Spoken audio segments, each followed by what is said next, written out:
एक ऐसा मंदिर जहां देवी या देवताओं की नहीं बल्कि कुंवारी कन्याओं की पूजा होती है। आखिर क्यों की जाती है कुंवारी कन्याओं की पूजा? दोस्तों, कुंवारी कन्याओं की पूजा करने के बाद उसके साथ क्या किया जाता है, ये जानकर आप भी आश्चर्य में पड़ जाओगे। दोस्तों, कन्याकुमारी मंदिर की ऐसी हकीकत जिसे सुनकर आप दंग रह जाएंगे। हिंदू धर्म में ऐसे कई विचित्र मंदिर हैं जो अपने अनोखे रीति रिवाजों एवं प्रथाओं के लिए काफी चर्चित है। उन्हीं में से एक है दक्षिण भारत का कन्याकुमारी मंदिर, जहां कुंवारी कन्या की पूजा की जाती है। दोस्तों, दक्षिण भारत के कन्याकुमारी में तीनों सागरों के संगम पर बना ये भव्य मंदिर आज दुनिया भर में कन्याकुमारी मंदिर के नाम से बहुत फेमस है। कहा जाता है कि पत्थरों से निर्मित यह मंदिर तकरीबन 3000 साल पुराना है। इसे महर्षि परशुराम के आदेश पर देवताओं के वास्तु शिल्पकार विश्वकर्मा जी ने बनवाया था।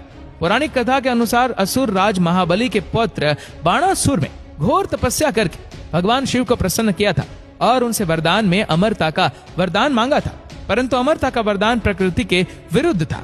इसलिए भगवान शिव ने उससे कोई दूसरा वरदान मांगने को कहा। तब बाणासुर ने भोलेनाथ से कहा उसे कुंवारी कन्या के अलावा कोई ना मार सके। भगवान शिव से वरदान पाने के बाद बाणासुर का आतंक चारों तरफ फैल गया। सभी देवतागण उससे भयभीत होने लगे और भगवान विष्णु के पास सहायता के लिए पहुंच गए।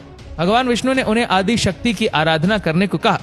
सभी देवता गणों और ऋषि मुनियों की आराधना से प्रसन्न होकर देवी समस्त जग को बचाने के लिए धरती पर अवतार लेने को तैयार हो गई और दक्षिण के एक राजा के घर में जन्म लिया।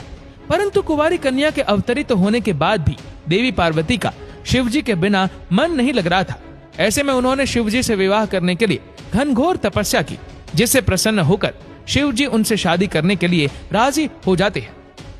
भगवान शिव तय कार्यक्रम के अनुसार बारात लेकर कैलाश पर्वत से चलते हैं। बारात कन्याकुमारी से लगभग 12 किलोमीटर दूर शुचिंद्रम गांव में ठहरी। उधर कन्याकुमारी का विवाह होते हुए तो एक सभी देवतागण परेशान हो गए, क्योंकि कन्याकुमारी का जन्म तो बाणासुर के वध के लिए हुआ था और अगर उसका विवाह हो गया तो बाणासुर का वध कैसे होगा। पहले तो उन्होंने देवी को समझाने का बहुत प्रयास किया, लेकिन जब देवी नहीं मानी तो मजबूरन उन्हें छल का रास्ता अपनाना पड़ा।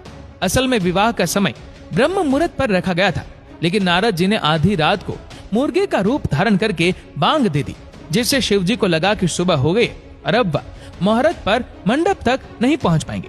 इसलिए वो बारात लेकर कैलाश पर्वत वापस लौट गए।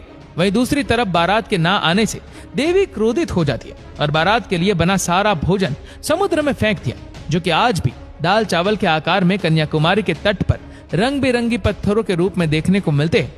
इस घटना के बाद देवी कुमारी के दिव्य सौंदर्य की चर्चा बाणासुर तक भी पहुंची और उसने देवी से विवाह करने का प्रस्ताव भेजा।